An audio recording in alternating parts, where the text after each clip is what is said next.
Welcome back to week 15 of Easy Education. I'm Easy to Chris, and I'm here to hopefully make education easy for you.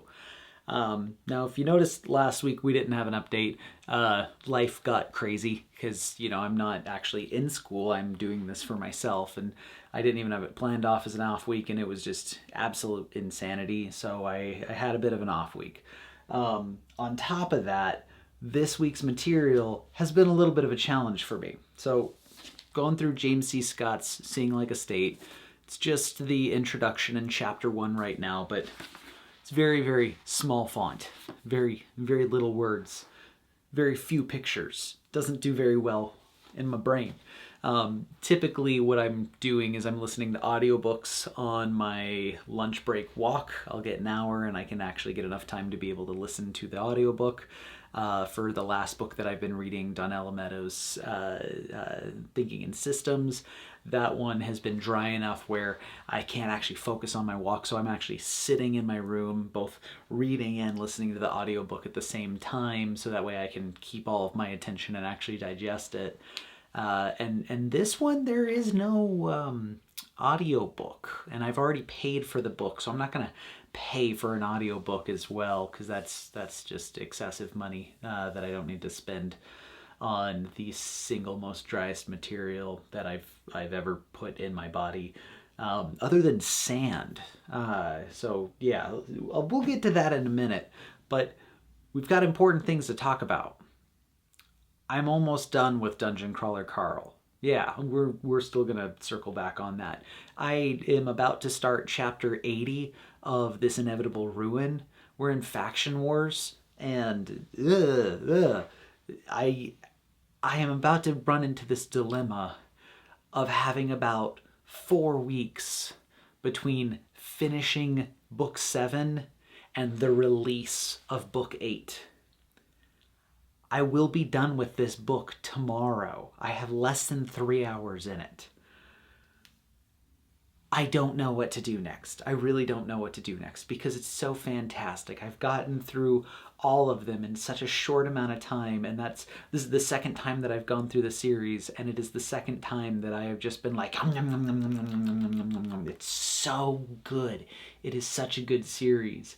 And going through it the second time around, knowing what's going to happen, but understanding the context of it, it's so well written, and it's just such a human story, just wrapped in an absurd situation.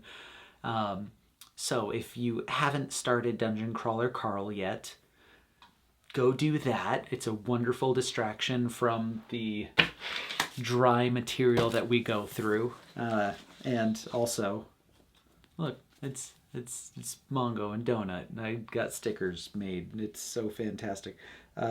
Fun story about these stickers. So I bought a motorcycle in the last 2 weeks because gas prices have been what they have been, and I think it's interesting to be able to tell somebody that you bought a motorcycle. It makes you seem really interesting. But it's way less interesting when you tell somebody I bought a Toyota Camry. That's not really that exciting. And in reality, I basically bought a Toyota Camry in the form of a motorcycle. It's a little 125cc Honda Dax. It's awesome. It's a little cafe cruiser style road bike. I'm excited about it. It's gonna make my commute so much cheaper because it gets like 100 miles to the gallon. So instead of driving my SUV back and forth, I now have a nice little commuter. But as I am listening to Dungeon Crawler Carl and getting this motorcycle, my current hyperfixation, as I do, is on the series, and I bought the motorcycle from Carl's Cycles. Oh, that fits in quite nicely. I go to register it, and the license plate, "Hi Zev," is available. Oh, super excited about that. And of course there's a dog, that's the logo and the badge on the side of the motorcycle. So I go in and I design an image that's the same shape of the original badge, but it's of Donut riding Mongo, because we're going to get rid of the dog, clearly, and do something better. And then instead of having the badge that says DAX 125, it's a badge that's now saying the Royal Chariot. So if you've been reading Dungeon Crawler Carl, you'll understand what I'm doing with the motorcycle, and I'm so excited about it. But I only needed one of those decals made to replace the badge, but you have to do a minimum of 10. So now I have all these wonderful little bookmarks. But anyways, that's all the fun stuff that's been going on. Let's talk about the things that aren't nearly as fun, like learning. So it's week 15. Like I said, we're going through Seeing Like a State by James C. Scott. This week's focus is authority and trust. We're only reading the introduction and chapter 1. And the lens in which we're reading is why legibility is seductive and dangerous. And the focus this week is on why institutions oversimplify humans. Now, I'm going to go into a couple of things that it starts out with. And I think there's actually a handful of topics and concepts in this book that really, really resonated with things that I've already done in my life, which was kind of nice because even as dry as it was, there was some really, really good reiteration of things that I'm already doing. And Seeing Like a State is a little bit different than Thinking in Systems by Donella Meadows in the extent that Thinking in Systems really shows you the value of thinking in systems and how you can simplify, understand input, output, and be able to organize. What Seeing Like a State does is it shows you the danger in only thinking in systems. Now, the introduction of the first chapter is fantastic.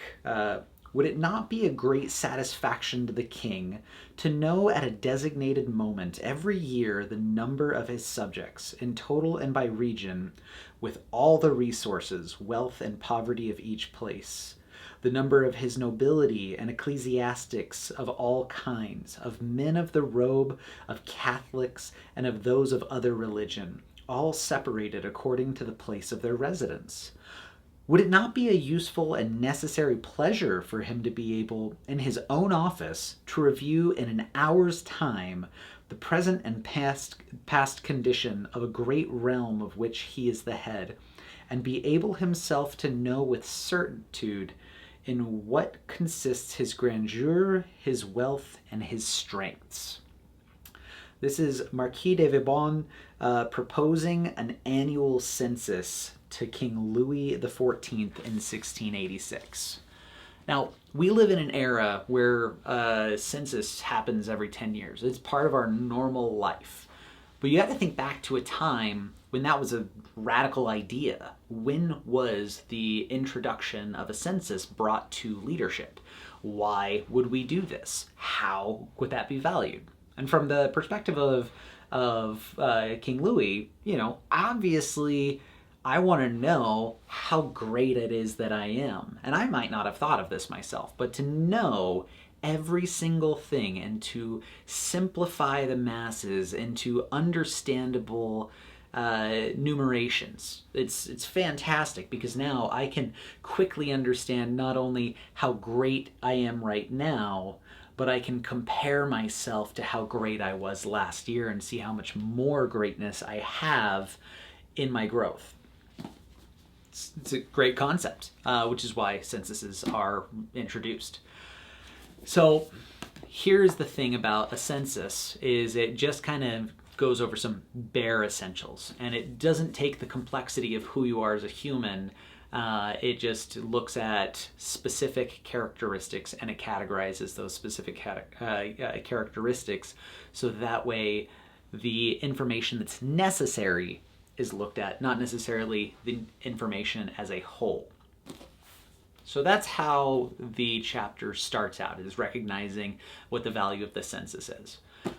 Moving forward, it goes into German forestry, which is fascinating. Let me tell you, it's super, super, super fascinating. And the German forestry scientists, in the beginning of this story that's being told, are looking at an old growth forest. And the old growth forest had, you had different deciduous trees and you had different pine trees and there was all sorts of flora and fauna and there was wildlife, but there was also, challenges with navigating it because, limbs would fall down and there would be debris on the ground. There's also different types of vegetation on the ground that made it really difficult to say, within this one block of, let's say, 5 square miles, how much yield can I get out of the forest? I mean, that really depends. It depends on what does the yield look like to you. Does it look like, getting resin from the trees by tapping them for their sap and being able to use that as pitch? Does it look like the amount of wildlife that you'd be able to harvest from hunting and be able to feed to the masses? Is it the yield of lumber that you'd be able to get from chopping down trees? And, let's say you go into this acreage and you have a handful of deciduous trees, a handful of coniferous trees, and you have varying ages. Can you really look at all of the different variables in this old growth forest and be able to quantify what the yield is? So they had this wonderful idea of let's simplify this. Let's numerate what our yield can be. And so the debris was cleared and the flora and fauna were removed. You were seeing the deciduous trees removed and all replaced with spruce. And it was done so in a way where you had geometric symmetry and an aesthetic beauty, where you would have rows of perfectly aligned trees and they were all growing at the same age. And you would have older trees to younger trees to younger trees. And what this would allow is, as the seasons progressed, you knew you could harvest here and replant, and next year harvest here and replant, and the next year harvest here and replant. Now, this seems like a fantastic and very efficient way of being able to understand what your yield out of the forest is. You simplify so that way you can manage and you can understand the one characteristic of an area that you need to recognize in terms of management. What is the yield of lumber? How much money can we make off of lumber? Because what we're doing here is we're taking nature and we're turning them into natural resources. And that was the big thing with the forestry. So in taking nature and turning it into a natural resource, they added a system that allowed simplification of management. Now, after the first seasonal rotation, which was 80 years, they were able to get a crop and they were able to quantify exactly how much money they were able to make. And it was significantly more than what the old growth forest was able to have. But what they didn't understand is that all the debris on the ground was adding biodiversity into the soil by adding specific types of nutrients. It was also adding diversity in the plant life, whereas if there was one type of pest, that pest could be localized to a specific area because it was only attacking one type of tree. And it might be attacking some spruce and not the deciduous, and the spruce on the other side of the forest might have been far enough away that all of the pests were simply localized. Well, now, if you have a pest, that pest is going to attack the entire forest. If you don't have the leaves that fall from the deciduous tree to add nutrients back into the soil, your soil is just going to be consumed of nutrients that aren't replenished back into it. So after the 80 years of the first crop, they were able to understand how much more yield they had initially, but after another 80 years, the yield dropped by 30% because they limited the innate biodiversity of the forest. In turning nature into natural resources, they removed the inherent value that nature offers all of us. Now, at this point, in for a penny, in for a pound. They had already done this, but they were recognizing that they need to be able to add that biodiversity in. So there were local programs that were managed by school children to grow ant colonies and bring those ants back in to try and bring some diversity back into the soil. And there were owl boxes that were set up to try and bring some of the wildlife that had come back in. But by this point, what they were trying to do was inject parts of nature into natural resources instead of allowing nature to take back over what nature had once done. So even though they were doing these programs, it didn't bring the yield back to what it initially was, and it decreased every year after because the biodiversity just couldn't be brought back, and the health of the forest wasn't what it was originally as an old growth forest. If you guys pay any attention to Paul Stamets, he's a mycologist in the Pacific Northwest, and he talks a lot about old growth forests and how there are some fungi that grow high up in trees that are centuries old. And it's the only place in America where you can actually find these mushroom growths in the mycelium network that caused these growth to begin with.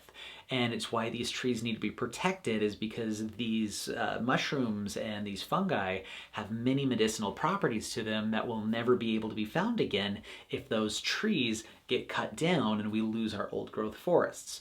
There are people that still recognize that nature has more inherent worth than turning it into a natural resource. Me personally, I'm a bit of a hippie. I do think that nature needs to be protected. Here living in Idaho in the Treasure Valley, I've been watching over the last decade as an influx of people have moved here and have not had the respect for the outdoors that a lot of native Idahoans have. And a lot of the campsites that I've gone to just absolutely have been decimated by people who don't understand the simple concept of pack in, pack out, leave no trace, respect nature, make the place better than how you found it. And it's really unfortunate because we are seeing a lot of negative repercussions in our natural resources and our beautiful spaces because people just simply don't respect it, and they look at it as a natural resource and not nature in and of itself. Now, how does this tie into things that I have done in my own life? Well, it was a really simple thing for me to recognize with my business because I own a barbershop. I do things slightly different. And I've had conversations with a handful of people because I have leased stations instead of commission chairs. And if that doesn't mean anything to you, that's okay. It'll make sense in a minute. But I've had multiple investors ask me if I would want to franchise what it is that I've built to be able to expand my reach and be able to make a little bit more passive income on the side, because I'd be able to make money off of the brand that I've built instead of spending so much time behind the chair. And I've told them every single time that this question comes up that if I were to franchise what it is that I have built, it would destroy the inherent value of what it is that I've built. So I'll kind of explain a little bit of how the business side of the hair industry works. There's a couple of different ways that you can cut hair.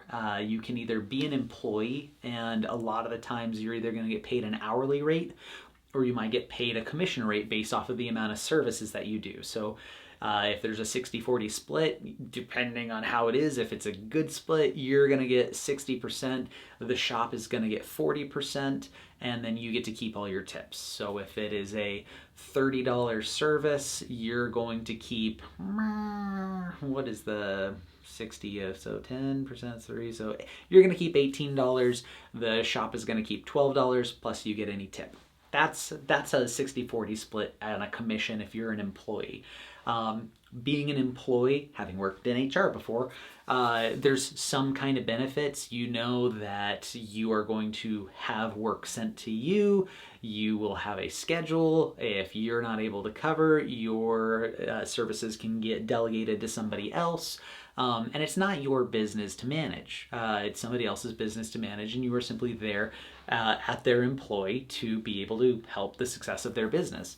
And there's a lot of benefits in being an employee, but once you've done hair long enough, you'll recognize that the busier you get, the more money you make the shop. And that's just because you're making them money for every single service and it never caps out. So if you get incredibly busy, you're a very profitable employee to that barber shop. So the other way of doing things is you can lease a station.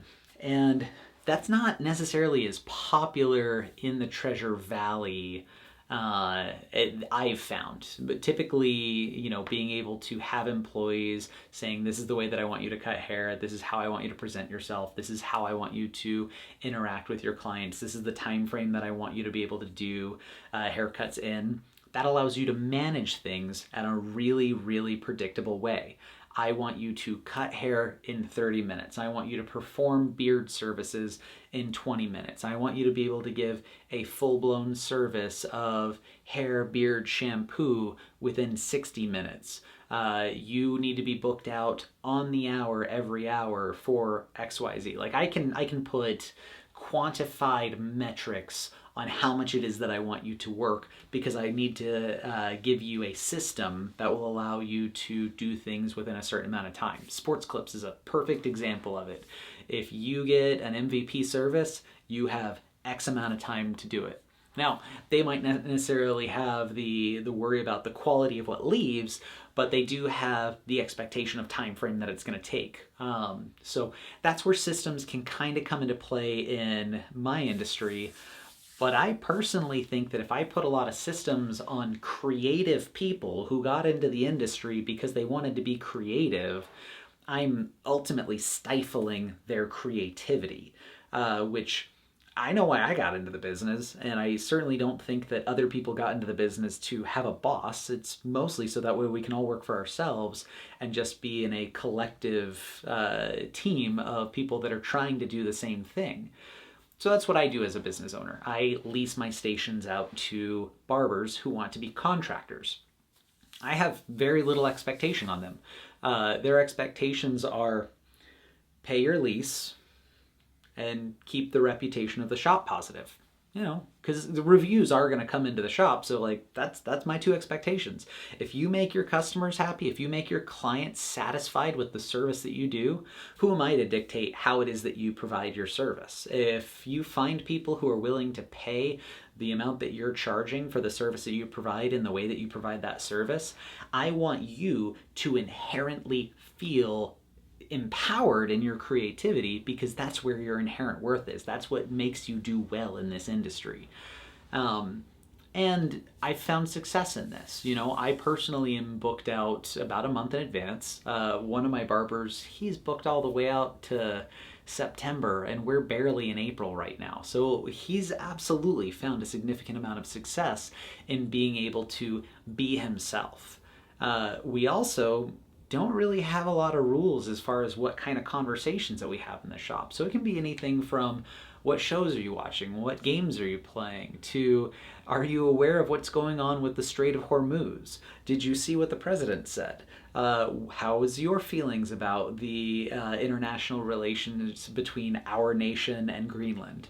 It's interesting because the thing that I care about is, again, client interaction. If you know how to be able to have a conversation with somebody and you can navigate those conversations without upsetting anybody, why would I tell you to not have that conversation? You have a human-to-human interaction.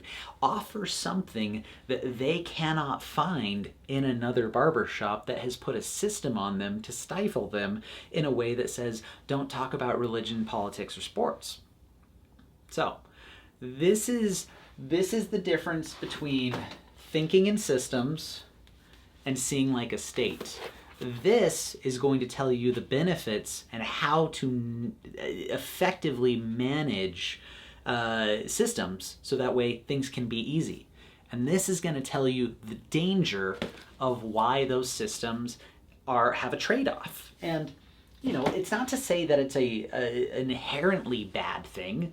but it is going to say, what do you value more, the ease of management or the innate value that was there initially? I don't know. What do you guys think? What do you think is more important, being able to easily navigate challenges or being able to navigate more challenging scenarios? Leave comments below. Let me know what you guys think, because I'm kind of excited to have that conversation. Now, as dry as this book is, which it is, it's really dry. It took me a while to get through it. I got through it, though. Not nearly as easy to listen to as Dungeon Crawler Carl. I promise you that. But I am excited because next week, week 16, we're still going to be reading Seeing Like a State. We're going to be going through chapters 2 and 3. And the focus of next week, or the theme of next week rather, will be narratives people live inside. The lens in which we're going to be reading is top-down stories versus lived reality. I think this is going to be actually kind of an interesting concept because I'm more of an experiential storyteller. I like being able to talk about things that I can apply through my lived reality. So that lens should be interesting. And the focus of next week's writing and video is going to be why common sense solutions fail at scale. Now, if this is your first time here at Easy Education, thanks for listening to my rant. I appreciate it. This has been a little bit of a longer one today. But I don't know if you know this. This whole podcast is available on all your favorite podcast platforms. I'm on Spotify, Apple Podcasts, Amazon Podcasts. It's even on YouTube. If you're more interested in a more condensed version, you can read all the essays that I'm writing every week alongside my reading. It's available on my Substack. My handle there is Easy to Chris, or you can find both the essays that I write and the videos that I'm producing on my website, easytochris.com.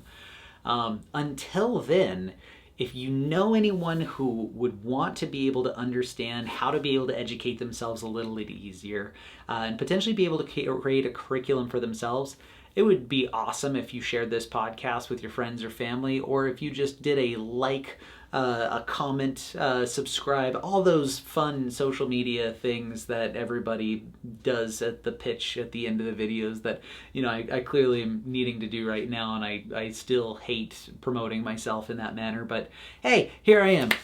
Watch me dance, monkey. Anyways, you guys, until next time, be well.